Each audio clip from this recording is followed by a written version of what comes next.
दोस्तों नमस्कार। दिल्ली देश की राजधानी है और दिल्ली दंभ की भी राजधानी है, लेकिन दिल्ली का दंभ राज्यों को भी दंभ की भावना से ओतप्रोत कर देता है। और जब दिल्ली और राज्यों के बीच टकराहट शुरू होती है, सत्ता की टकराहट और सत्ता के साथ साथ सियासत की टकराहट, महत्वाकांक्षा की टकराहट, तो फिर वही होता है जो आमतौर पर सियासत में किसी भी राजनीतिक दल की लुटिया डुबोने के लिए एक बहुत बड़ा फैक्टर बन जाता है। तो क्या वो बड़ा फैक्टर अब देश के सबसे बड़े सूबे में बनता जा रहा है? क्या मुख्यमंत्री के साथ साथ दोनों उप मुख्यमंत्री बदलने की परिस्थितियां पैदा हो गई है?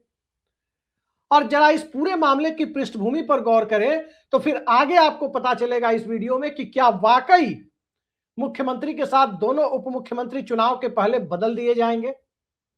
दरअसल आज के कुछ ऐसा हुआ, घटनाक्रम इस तेजी से बदला जिससे दिल्ली के कान खड़े हो गए। वैसे दिल्ली के कान तो कई दिनों से खड़े हो रहे थे, लेकिन दिल्ली के कान जब खड़े हो रहे थे, इसी दरमियान दिल्ली और लखनऊ के बीच सह और मात का खेल इतना ऊपर पहुंच गया था कि उप मुख्यमंत्री बिना नाम लिए किसी इंटरव्यू में मुख्यमंत्री के ऊपर निशाना लगा रहे थे। सवाल यह है कि उप मुख्यमंत्री किसके कहने पे निशाना लगा रहे थे। और आज उत्तर प्रदेश में एलडीए यानी लखनऊ विकास प्राधिकरण ने जो फैसला लिया, उसने कैसे दिल्ली को सीधे सीधे हिला दिया है, उस समझने के लिए जरा आप हिंदुस्तान अखबार की इस फ्रंट पेज की कटिंग को देखिए, हिंदुस्तान की वेबसाइट की कटिंग को देखिए, तब आपको पता चलेगा कि हुआ क्या है। दिल्ली दरबार के बेहद करीबी और बाबा बागेश्वर के धीरेन्द्र शास्त्री की कथा को, उनके कार्यक्रम को लखनऊ में परमिशन नहीं मिली है। जो परमिशन दी गई थी उसे लखनऊ विकास प्राधिकरण ने रद्द कर दिया है। सवाल यह है कि दिल्ली के दुलारे, भारतीय जनता पार्टी के दुलारे, गुजरात लॉबी के दुलारे धीरेन्द्र शास्त्री की कथा को निरस्त करने की हिमाकत भला लखनऊ कैसे कर बैठा? बिल्कुल वैसे ही कर बैठा है जैसे लखनऊ में बैठे हुए डिप्टी सीएम सीधे सीधे कहते हैं कि कौन कब भाजपा में आया, कौन कब भाजपा से गया, इस बारे में पत्रकार को ही रिसर्च करने के लिए कहते हैं। लखनऊ और दिल्ली के बीच का सत्ता संघर्ष तब भी दिखता है जब डीजीपी और चीफ सेक्रेटरी का अपॉइंटमेंट लंबे समय तक कार्यवाहक की तरह चलाया जाता है। और लखनऊ और दिल्ली की सत्ता के बीच का द्वंद्व चरम पर पहुंचता हुआ तब दिखता है जब पूरी उत्तर प्रदेश की भारतीय जनता पार्टी दो फाड़ दिखाई देती है शंकराचार्य स्वामी अविमुक्तेश्वरानंद के मुद्दे पर। अब योगी आदित्यनाथ क्या अविमुक्तेश्वरानंद को संत मानते भी हैं या नहीं? संत परंपरा से अविमुक्तेश्वरानंद भी आते हैं, तो संत परंपरा से योगी आदित्यनाथ भी आते हैं। लेकिन संत परंपरा जब सत्ता संघर्ष के बीच में कहीं ना कहीं मोहरा बनने लग जाती है, तो सियासत का चाल चरित्र और चेहरा स्वाभाविक रूप से बदलने लगता है। लेकिन मत भूलिए कि सियासत के अंदर द्वंद्व और घात प्रतिघात का खेल किस तरह से किसी सियासी दल की लुटिया डुबो देता है।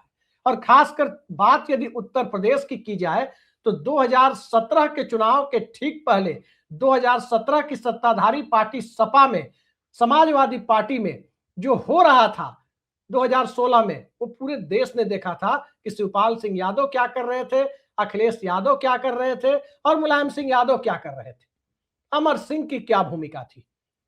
ठीक इसके पहले अगर हम 99 के दौर को देखें तो दिल्ली और लखनऊ के बीच की जंग इतनी बड़ी थी कि एक ही पार्टी के मुख्यमंत्री अपनी ही पार्टी के प्रधानमंत्री के लिए यह कहते हैं कि पीएम बनने के पहले पहले एमपी बनना पड़ता है।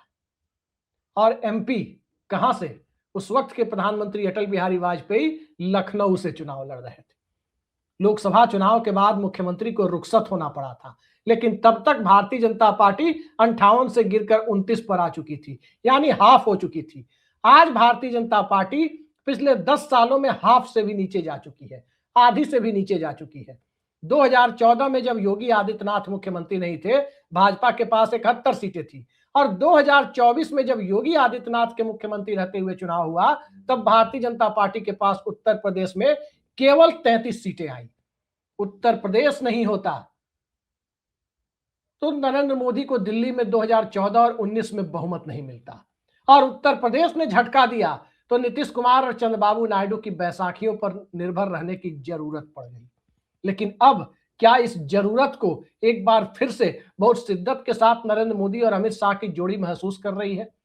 क्योंकि लखनऊ और दिल्ली लगातार एक दूसरे के सामने खड़े नजर आ रहे हैं। मोहन भागवत लखनऊ पहुंचते हैं, मोहन भागवत की योगी आदित्यनाथ से मुलाकात होती है, और जब मोहन भागवत की योगी आदित्यनाथ से मुलाकात होती है तो मामला उतने पर ही नहीं रुकता, मामला उससे कहीं आगे जाता है। दो उप मुख्यमंत्रियों के साथ भी मोहन भागवत की मुलाकात होती है, लेकिन बावजूद इसके यदि धीरेन्द्र शास्त्री की कथा को, उनके कार्यक्रम को सीधे सीधे लखनऊ विकास प्राधिकरण यानी एलडीए निरस्त कर दे रहा है, तो आखिर सवाल उठता है कि किसके सर पर। स्वाभाविक है, सत्ता ही एक ऐसी ताकत देती है किसी संस्था को कि वो किसी को आदेश दे, आदेश को निरस्त करे। तो एलडीए का आदेश किसके इशारे पर निरस्त हुआ, ये बताने की जरूरत नहीं है। लेकिन उत्तर प्रदेश के सामाजिक समीकरण में जहां तकरीबन 20% के करीब अल्पसंख्यक समुदाय है और 20% के करीब ही 21% के करीब दलित समुदाय है, यानी कुल मिलाकर उत्तर प्रदेश में डीएम समीकरण, दलित मुस्लिम समीकरण 40% वोटों का बैठता है। 60% के बीच से भारतीय जनता पार्टी को अपनी चुनावी संभावनाओं को देखना पड़ता है। वहां पर भारतीय जनता पार्टी का चुनावी समीकरण अगर 14 का चुनावी हिंदुत्व 2024 आते आते चारों खाने चित होता हुआ नजर आ रहा है, तो इस परिस्थिति में ब्रजेश पाठक जो बोल रहे हैं, क्या ब्रजेश पाठक प्यादा बनकर प्यादे से वजीर बनने की दिशा में आगे बढ़ते हुए दिखाई दे रहे हैं? जी नहीं। मोदी शाह के दौर की रवायत ये नहीं है। मोदी शाह के दौर में तो देखा गया कि गुजरात में जो नरेंद्र मोदी और अमित शाह का गृह प्रदेश है, वहां पर चुनावी साल में चुनाव के ठीक पहले मुख्यमंत्री समेत उप मुख्यमंत्री समेत पूरी कैबिनेट बदल दी गई। विजय रूपानी और नितिन पटेल के साथ साथ पूरी कैबिनेट को रिटायर कर दिया गया, और अब उत्तर प्रदेश में भी वही दोहराने की तैयारी तो नहीं है, क्योंकि गुजरात में जब पूरी कैबिनेट को रिटायर किया गया, बावजूद इसके गुजरात के विधानसभा में भारतीय जनता पार्टी ने 80% से ज्यादा सीटें जीत ली, ऐतिहासिक प्रदर्शन किया। अब चूंकि उत्तर प्रदेश में नरेंद्र मोदी चुनावी हिंदुत्व का चेहरा नहीं रहे, वो भी एक जाति एक समुदाय तक सीमित कर दिए गए। योगी आदित्यनाथ हिंदू हृदय सम्राट नहीं रहे, वो भी एक जाति एक समुदाय की राजनीति तक सीमित कर दिए गए। तो ऐसे में भला चुनावी हिंदुत्व की गाड़ी आगे चलेगी कैसे? ऐसे में अखिलेश यादव के पीडीए का मुकाबला करेगी कैसे? और ऐसे में दलितों के बीच, दलित वर्ग के बीच जो सामाजिक चेतना बढ़ रही है, उस सामाजिक चेतना ने जिस तरह से लोकसभा चुनाव में सपा कांग्रेस गठबंधन के साथ काफी हद तक जाने का फैसला किया, अब उसे उधर जाने से रोकने के लिए आखिर कौन सा दांव आजमाया जाएगा, ये एक बड़ा सवाल बनकर सामने आ गया है। लेकिन इस सवाल के इर्द गिर्द संघ परिवार की सोशल इंजीनियरिंग भी घूम रही है, और इसी सवाल के इर्द गिर्द भारतीय जनता पार्टी के शीर्ष पर हावी गुजरात लॉबी की राजनीति भी उलझती हुई नजर आ रही है। सवाल यह है कि योगी आदित्यनाथ को बनाए रखें या हटाएं, और योगी आदित्यनाथ यदि हटाए जाए, केशव प्रसाद मौर्य और ब्रजेश पाठक यदि बनाए रखे जाएं, तो यह परिस्थिति और खतरनाक होती है, बीजेपी की चुनावी संभावनाओं को और ज्यादा नुकसान पहुंचाने वाली दिखाई देती है। तो ऐसी परिस्थिति में क्या तीनों को हटा दिया जाएगा? मत भूलिए कि भारतीय जनता पार्टी ने योगी आदित्यनाथ के इलाके गोरखपुर इलाके से ही आने वाले नेता को प्रदेश अध्यक्ष बनाया। अब जिन्हें प्रदेश अध्यक्ष बनाया गया, पंकज चौधरी को, पंकज चौधरी और योगी आदित्यनाथ के बीच के राजनीतिक रिश्ते कैसे रहे हैं, ये बताने की जरूरत नहीं है। अब पंकज चौधरी आए, पिछड़े वर्ग से आते हैं, लेकिन पिछड़े वर्ग से आने वाले पंकज चौधरी के लिए चुनौतियां बहुत छोटी नहीं है, क्योंकि जिस राज्य में पार्टी सत्ता में होती है, उस राज्य के प्रदेश अध्यक्ष की बहुत ज्यादा अहमियत नहीं होती। जिस राज्य में पार्टी सत्ता में नहीं है, उस राज्य में प्रदेश अध्यक्ष को आमतौर पर अघोषित तौर पर ही सही सीएम का चेहरा लोग मान लेते हैं। जैसे 2017 के चुनाव में केशव प्रसाद मौर्य को उत्तर प्रदेश के पिछड़े वर्ग के अधिकांश मतदाताओं ने यह मान लिया कि बीजेपी अगर सत्ता में आती है तो अखिलेश यादव की जगह भाजपा भी पिछड़े वर्ग से आने वाले केशव प्रसाद मौर्य को ही कमान सौंपेगी। अब नतीजा देखिए क्या हुआ, 80% सीटें एनडीए जीत गई, अकेले 312 सीटें भाजपा ने जीती। लेकिन योगी आदित्यनाथ के नेतृत्व में चुनाव हुआ तो तकरीबन 55 से 60 सीटें बीजेपी को गंवानी पड़ी। अब लोकसभा चुनाव में वो गंवाने का क्रम और जारी रहा। लोकसभा चुनाव में सीटें गंवाने का क्रम जो जारी रहा, अब एक बार फिर से उसे और आगे बढ़ते हुए लोग देख रहे हैं। बीजेपी के लोग भी इस बात को देख रहे हैं कि योगी आदित्यनाथ को बनाए रखना और योगी आदित्यनाथ को मुख्यमंत्री की कुर्सी से मुक्त करा देना, दोनों के अपने राजनीतिक लाभ और राजनीतिक खतरे दोनों हैं। सवाल भारतीय जनता पार्टी के चुनावी समीकरण पर टिकता है। बीजेपी का चुनावी समीकरण वो एक खास सामाजिक समीकरण की पार्टी को कहते थे कि ये तिलक तराजू और तलवार की पार्टी है। थोड़ा और साफ साफ खुलकर कहे तो ये ब्राह्मण, क्षत्रिय और वैश्य समाज बनियों की पार्टी है। और इसी ब्राह्मण, क्षत्रिय, वैश्य की पार्टी कहने के कारण भारतीय जनता पार्टी 10-12 लोकसभा सीटों तक और तकरीबन 45-50 विधानसभा सीटों तक सिमट गई थी। लेकिन जब बीजेपी उसके आगे अपना विस्तार करना चाहती थी, तब भारतीय जनता पार्टी को नरेंद्र मोदी को गुजरात से लाकर उत्तर प्रदेश के बनारस से लोकसभा चुनाव लड़ाना पड़ा। नरेंद्र मोदी को पिछड़ा वर्ग के प्रतिनिधि के तौर पर पेश करना पड़ा। यानी चुनावी हिंदुत्व और चुनावी मंडल और कमंडल, इन दोनों का एक चुनावी कॉकटेल बनाकर और नरेंद्र मोदी की उस चेहरे के सहारे ब्रांडिंग करते हुए भारतीय जनता पार्टी ने अपनी चुनावी संभावनाओं की इबारत लिखी थी। मंडल के खांचे में फंसे हुए वोटर्स के बहुत बड़े हिस्से को कमंडल के दायरे में लाने के लिए तब नरेंद्र मोदी के चेहरे का इस्तेमाल हुआ। लेकिन कमंडल की सियासत करने वाले बिदक न जाए, इसलिए 2017 में योगी आदित्यनाथ को सत्ता सौंपी गई। यानी दिल्ली में पिछड़े वर्ग का चेहरा, लखनऊ में अगड़े वर्ग का चेहरा, यह समीकरण तब तक फिट था जब तक उत्तर प्रदेश के अंदर मंडल और कमंडल यानी अगड़ा बनाम पिछड़ा के खांचे में राजनीति फिट दिखाई दे रही थी। जैसे ही वो राजनीति उससे बाहर निकलती है, यानी जब बात जाति गणना तक आती है, वहां से बीजेपी का पूरा खेल एक्सपोज होना शुरू हो जाता है। क्योंकि अखिलेश यादव की समाजवादी पार्टी को पता है कि बीजेपी ने कैसे उन्हें मार्जिनलाइज किया। बीजेपी ने समाजवादी पार्टी को मार्जिनलाइज इस तरह से किया कि गैर यादव पिछड़े को वो चुनावी हिंदुत्व की लाइन पर लेकर चली गई और गैर जाटों, दलितों के भी एक छोटे हिस्से को भारतीय जनता पार्टी ने अपनी तरफ तात्कालिक तौर पर आकर्षित किया था। यह बात और है कि 2022 आते आते वो उससे दूर छिटकने लगे, अगड़े वर्ग को अपने साथ बांध कर रखने में कामयाब हो गई। लेकिन सियासत में अक्सर यही होता है कि राजनेताओं के साथ कहीं ना कहीं कोई कार्ड चस्पा होना शुरू होता है। जब वो कार्ड चस्पा होता है तो उस छवि से, उस कार्ड से निकल पाना किसी भी राजनीतिक दल के लिए या नेता के लिए बहुत मुश्किल हो जाता है। यही नरेंद्र मोदी के साथ हुआ, यही योगी आदित्यनाथ के साथ हुआ। जहां बात आरक्षण की आई, जहां बात सामाजिक न्याय की आई, जहां बात जाति गणना की आई और जहां बात कथित ठाकुरवाद की आई, इन सब के बीच अखिलेश यादव ने उत्तर प्रदेश के दबंग पिछड़े वर्ग की ज्यादातर जातियों को अपने साथ जोड़ना शुरू किया। उन्हें एहसास करा दिया कि अगर बटोगे तो कटोगे। भारतीय जनता पार्टी ने कहा बटोगे तो कटोगे, तो बटोगे तो कटोगे वाली बात जो योगी आदित्यनाथ और दूसरे नेता चुनावी जुमले के तौर पर इस्तेमाल करते थे, उस बटोगे तो कटोगे वाली बात को दबंग पिछड़े वर्ग के दिलो दिमाग में धंसा देने का काम समाजवादी पार्टी के संगठन ने गांव-गांव तक कर दिया। नतीजा यह हुआ, यादव, मौर्य, कुशवाहा, कुर्मी, इन समुदायों के अधिकांश वोटर एक बार फिर से मंडल की लाइन पर खड़े होने लगे। लेकिन अति पिछड़ा वर्ग अभी भी चुनावी हिंदुत्व के खेल में फंसा रहा और वो अति पिछड़ा वर्ग बिहार जितना बड़ा उत्तर प्रदेश में नहीं है जो बिहार की तरह असर डाल सके। लिहाजा भारतीय जनता पार्टी की चुनावी संभावनाएं लोकसभा चुनाव से बिखरनी शुरू हो गई।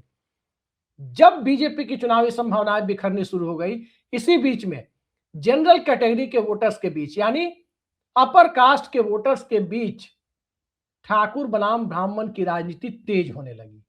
अब इसमें बटुक ब्राह्मणों के अपमान का मुद्दा आ गया। बटुक ब्राह्मणों के अपमान के मुद्दे को ब्रजेश पाठक जोड़कर चलाने लगे। कई दूसरे मुद्दे भी साथ साथ हरे होने लगे और जब ये सारे मुद्दे एक साथ क्लब होकर सामने आने लगे, तब योगी आदित्यनाथ का चेहरा भारतीय जनता पार्टी के अंदर सिर्फ दो समुदायों के बीच स्वीकार्य चेहरे के तौर पर देखा गया।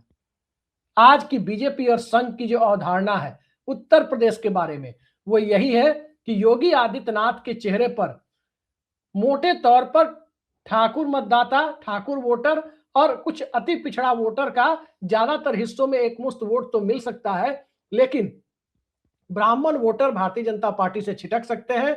दबंग पिछड़े वोटर, डोमिनेंट ओबीसी कास्ट के वोटर पहले ही भारतीय जनता पार्टी से छिटक कर लोकसभा चुनाव के समय ही बड़ी संख्या में समाजवादी पार्टी और कांग्रेस के गठबंधन के साथ जा चुके हैं। और अगर बहुजन समाज पार्टी का वोट बैंक जो पिछली बार 8-8.5% के आसपास आ गया था, वो उसके गिरने का क्रम जारी रहा और बीएसपी यदि 4-5% तक पहुंच गई तो तय मानिए कि समाजवादी पार्टी और कांग्रेस के गठबंधन के लिए और ज्यादा बड़ी स्थिति, आदर्श स्थिति पैदा हो जाएगी।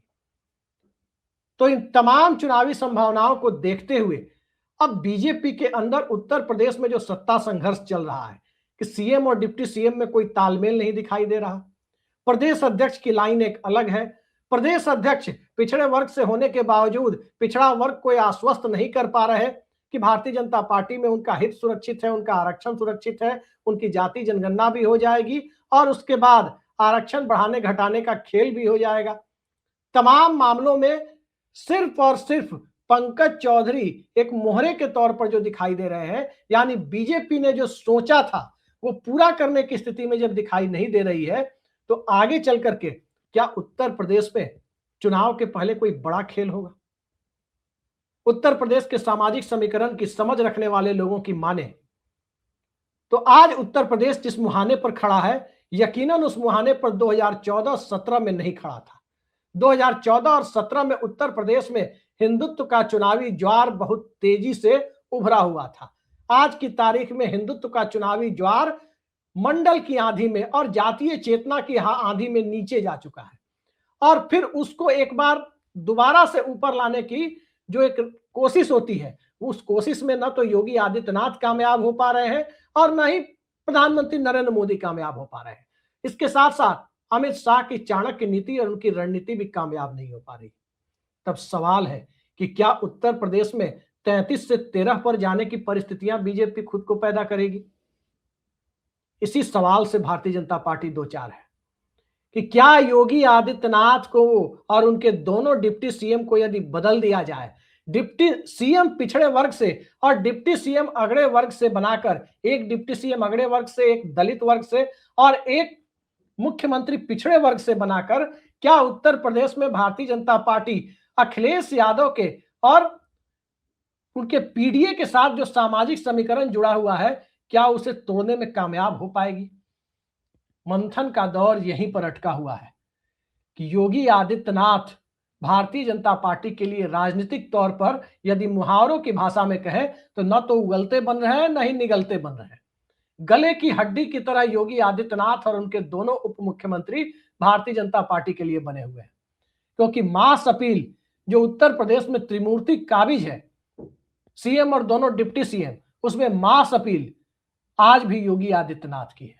भले ही वो एक समुदाय पर है, भले ही वो अति पिछड़ा वर्ग के एक ठीक ठाक हिस्से पर है, लेकिन वो मास अपील इतनी बड़ी नहीं है जो भारतीय जनता पार्टी को 150 सीट तक भी पहुंचा सके। भारतीय जनता पार्टी को बहुमत के आंकड़े की जरूरत है और वो बहुमत का आंकड़ा भारतीय जनता पार्टी को जब तक नहीं मिलेगा तब तक उत्तर प्रदेश की प्रशासनिक मशीनरी पर लोकसभा चुनाव के वक्त नियंत्रण भारतीय जनता पार्टी का नहीं होगा। और आज जिस प्रकार के आरोप पश्चिम बंगाल में ममता बनर्जी की सरकार पर लगाए जा रहे हैं, बीजेपी के लोग लगा रहे हैं कि प्रशासनिक नियंत्रण हाथ में होने की वजह से एक एडेड एडवांटेज टीएमसी को है बंगाल के चुनाव में, तो क्या वो एडेड एडवांटेज लोकसभा चुनाव 2029 के वक्त बीजेपी के पास रह पाएगा अगर योगी आदित्यनाथ ही मुख्यमंत्री बने रहे या ब्रजेश पाठक, केशव मौर्य ही डिप्टी सीएम बने रहे?